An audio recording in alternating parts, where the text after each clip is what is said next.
Marky. There you go. Okay. Yeah. Anyway. My next guest could have the power of a lot of college basketball teams in the palm of his hand.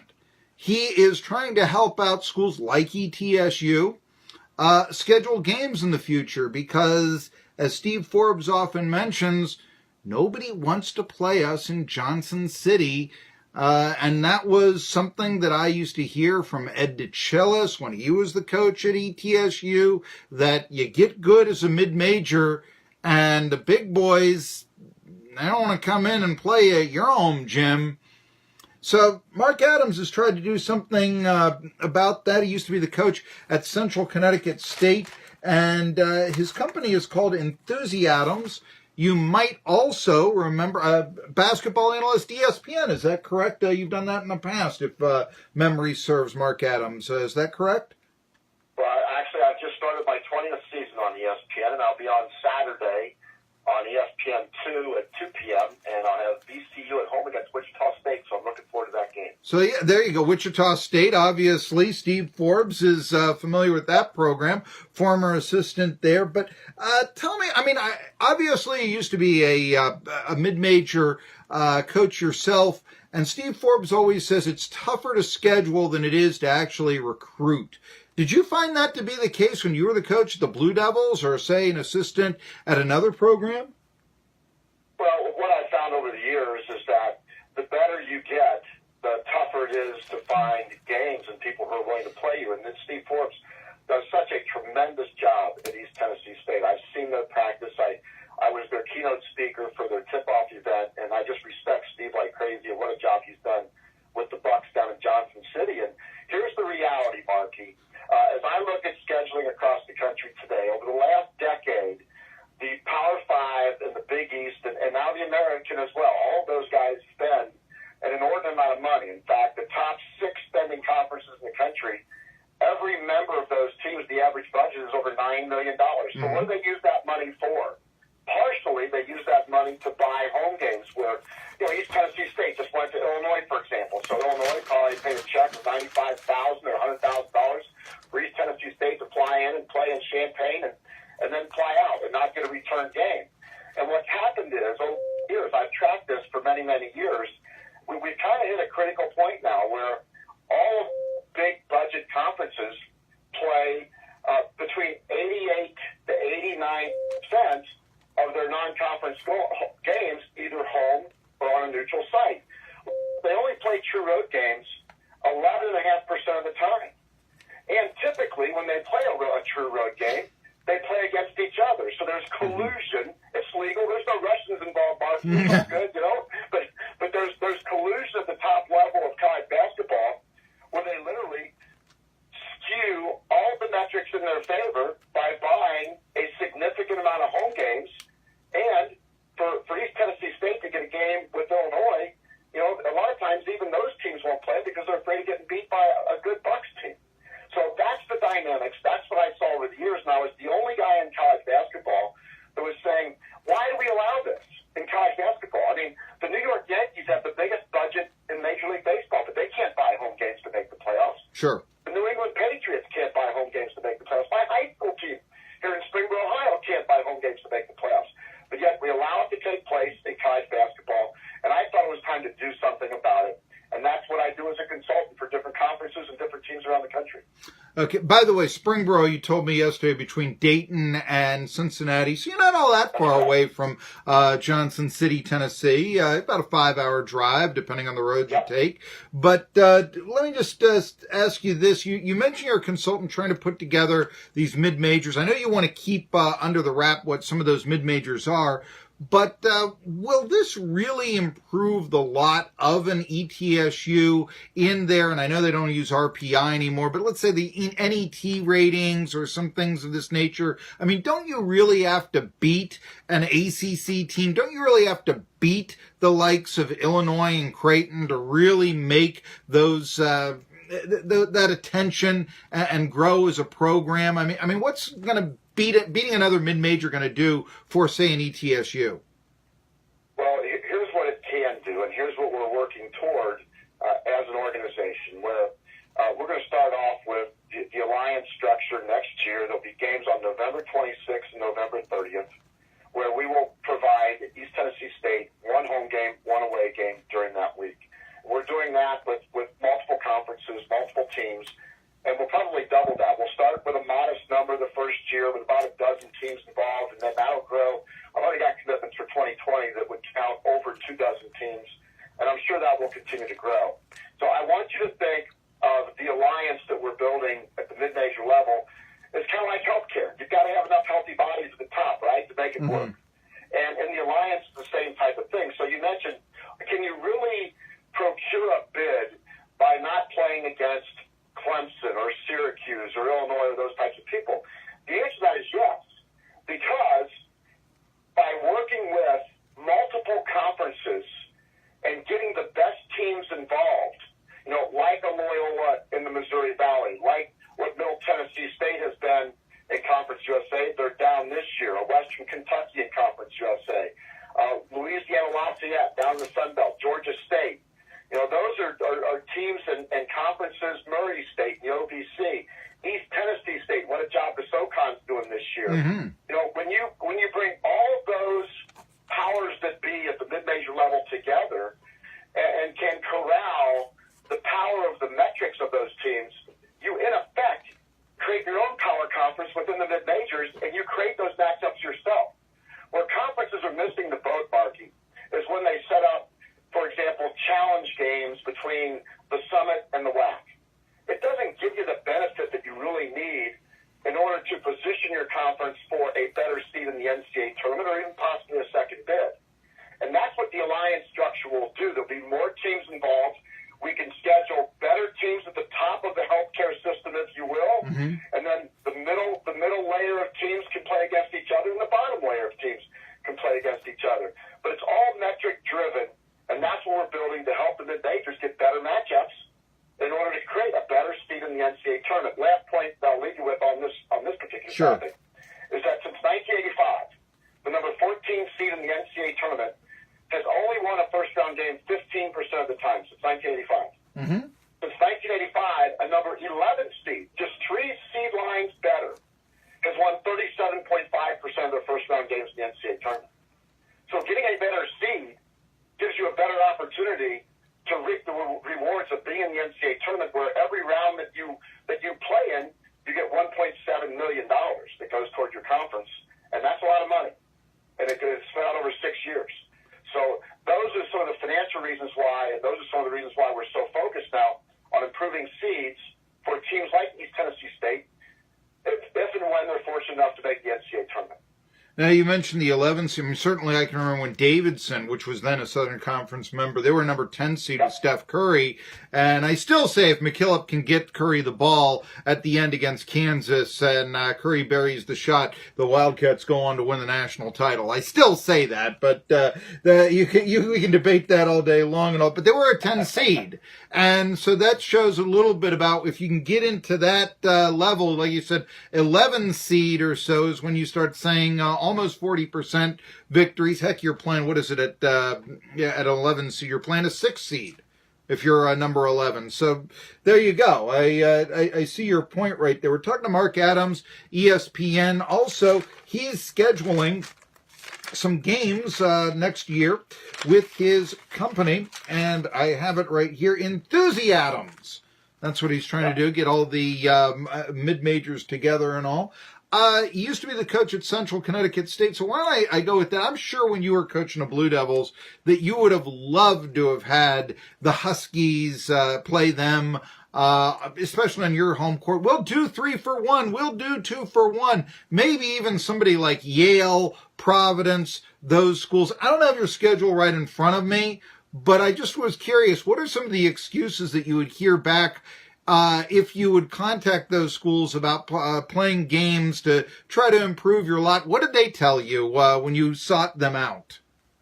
Well, especially in the latter part of my days at Central Connecticut. Listen, Marky, in the early days of my days at Central Connecticut, we were literally the worst team in America. I took over a program that was transitioning from Division II to Division I, had no conference affiliation at the time. And, we struggled. And, of course, everybody wants to play you then when you're the worst team in America. But then I signed this 7'3" kid that led the country in block shots for 2 years. And it was amazing how many people didn't take my call, how my phone went silent. Because we were good defensively. We were improving. We were a rising program. We were the most improved program in the country over a 2-year period. I got fired after that after that. But, the fact is we were much improved. But basically it's because teams just don't want to risk it. They're not going to come to Central Connecticut. They're not going to come to Johnson City unless you can create a compelling group of teams who have the same compelling issues that Steve Forbes has.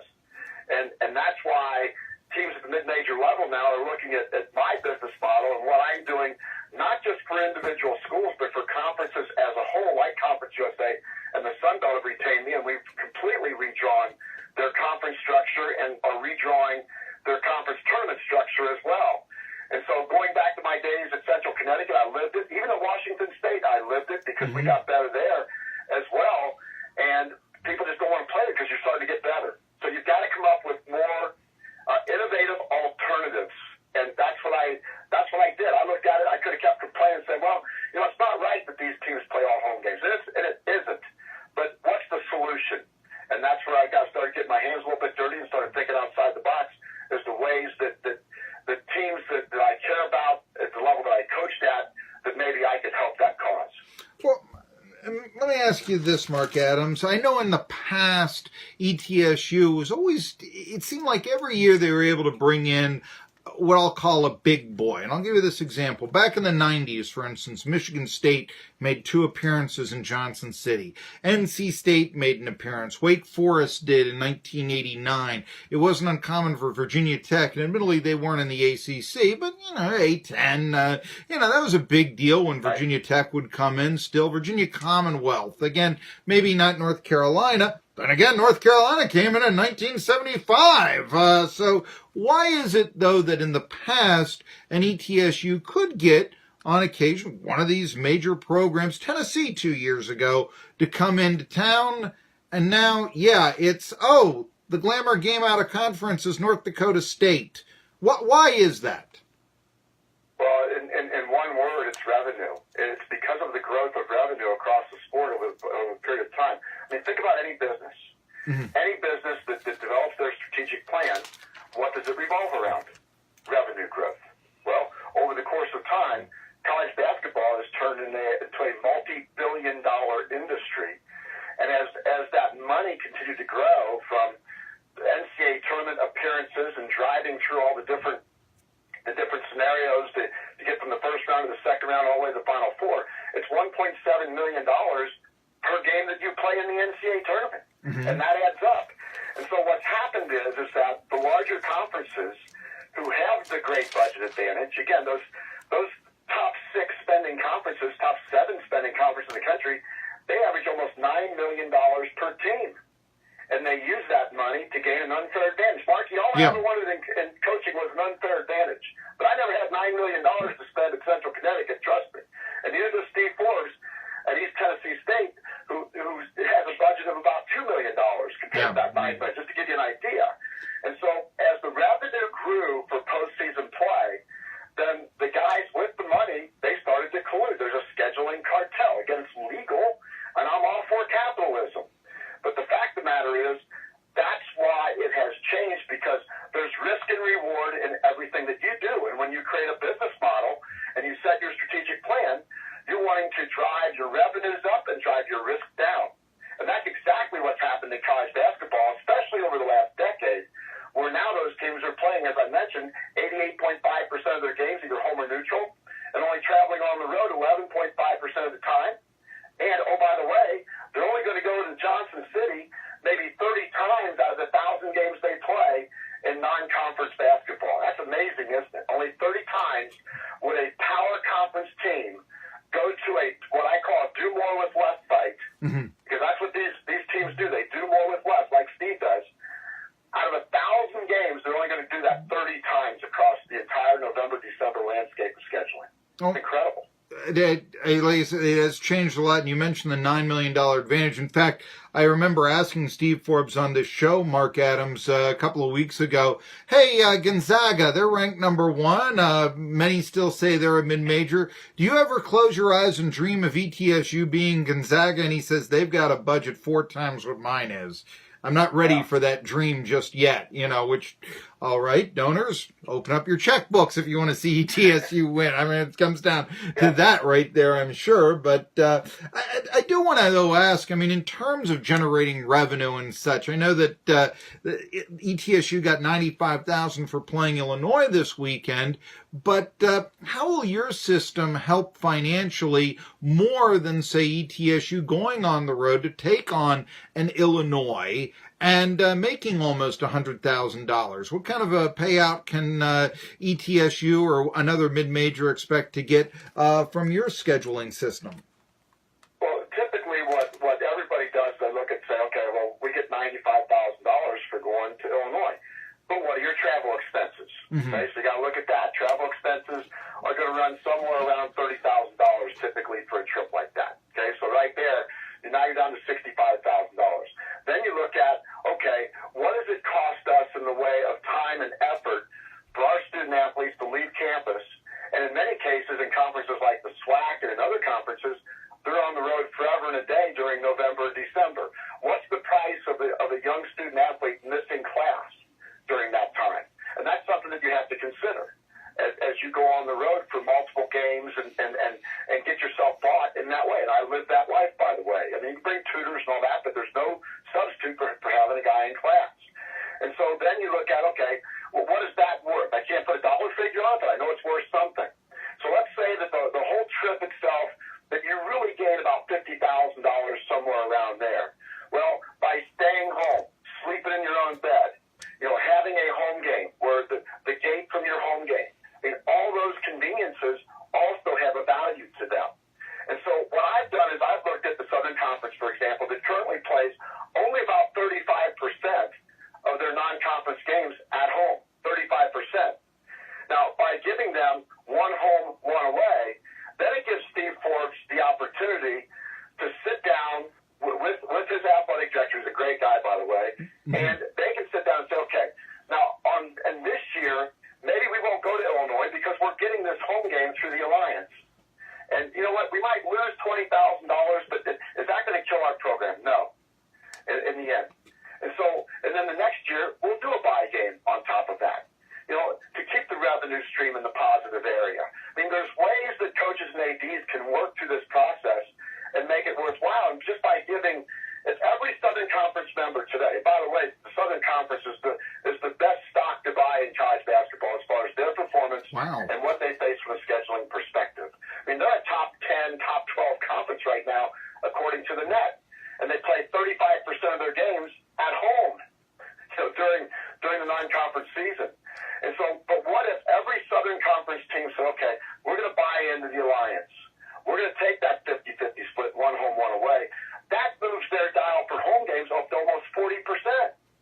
And again, we're talking about seeds for the NCAA tournament. That can move the dial from a 14 seed to an 11 seed, along with some other things that need to go along. It has to be a comprehensive strategy.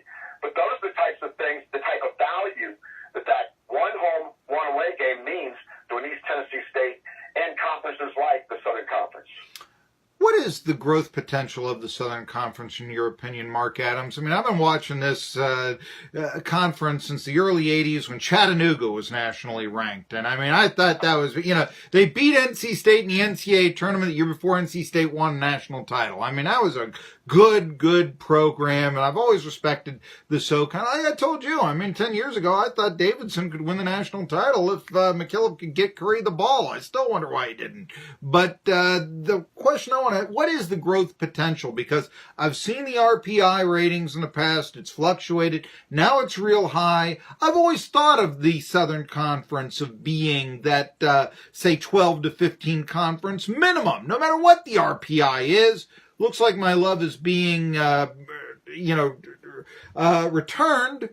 But, can this be every year? Do you think that the SoCon has that potential to be, the next MWC or A10 or somebody like that? The Southern Conference has been the on their return on investment. Let me explain that. This has been going on for the last couple of years now.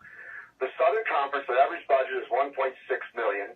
East Tennessee State is right there. They're at $1.56 million, just to give you the overall numbers. So they're the number 26 spending conference in the country by average. Number 26 spending conference by average. But last year, they were the number 17 RPI ranked conference in the country, and this year they're even better than that. So far, it looks like they're going to be right in the top 12 level of college basketball. When you think about that, there's only 32 conferences, and they're the number 26 spending conference in the country. The Southern Conference is getting a better return on investment than any other conference in the country. I've tracked it. So my message would be this. So if you invest in a stock market and you see that stock is returning on your investment, and now you've got another little bit of money here, you got another $10,000 or $15,000, whatever it is, would you consider reinvesting in that stock as a growth opportunity? I would. I think the Southern Conference presidents, the Southern Conference athletic directors, I mean, their most marketable sport is men's basketball. God bless football, I get it, but the most marketable sport is men's basketball. It always has been in the Southern Conference as long as I've known the league. Maybe it was different before at some point in time. And so my advice to the conference would be, hey, let's look at what our return on investment is, and we can either sit here and say, okay, we're happy with that. We just want to be a 14 seed. We're not worried about it. We're going to keep doing well. Okay? Or they can say, you know what? Let's ramp this up together. And let's reinvest in our programs to get even better return on investment. That would be my advice to the Southern Conference. Do you think that your alliance, Mark Adams, can make the SoCon or another league a two-bid league, that it isn't already? Do you think that that's a possibility, and therefore adding value to the regular season that the conference just doesn't have right now? Not with only the alliance strategy alone, Marky, but I've worked, as you may have read, I've worked with Conference USA and the Sun Belt, and I'm the architect of what some people have called crazy, what other people have called innovative and brilliant. I happen to think it's more innovative and brilliant than crazy, but I'll be called crazy too. That's okay, you know? And what we did was, and Conference USA will enact this year, where they will play a 14-game schedule where all their members play against each other. There's 14 teams in the league. They all play each other one time. They play their travel partner twice. That equals 14 games. In mid-February, after that sample of 14 regular season games, we literally reconfigure the league into the top 5 teams from that 14-game schedule. They all go into the top 5 together. They are guaranteed the top 5 seeds in the Conference USA tournament. They will all play each other. There'll be 4 games total, a total 18-game conference schedule, and we will crown a champion. The next pot will be 5 teams. The last pot will be 4 teams. All of them play 4 more games. Now, why do we do that? Because we want the best teams in Conference USA to play each other coming down the stretch, because then you get more quality. You get more quality Quadrant 1, Quadrant 2, and better Quadrant 3 games just by playing within your own conference. We talked about earlier, West teams are frozen out of their opportunities to play oftentimes against the power teams because ETSU is too good, right? Mm-hmm. Well, what we did in Conference USA, we said, okay, if we can't get those games, if we can't procure those games this way, then you know what? We're going to create our own unfair advantage with our own scheduling model within the conference. And it's different. It's innovative. It serves the purpose of what you're talking about to improve your seed.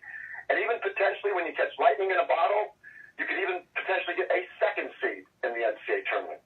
And that's the way that I came up with based upon, I coach a little bit of baseball with my son, and sometimes we play Division I and sometimes we play Division II, depending on how good we are.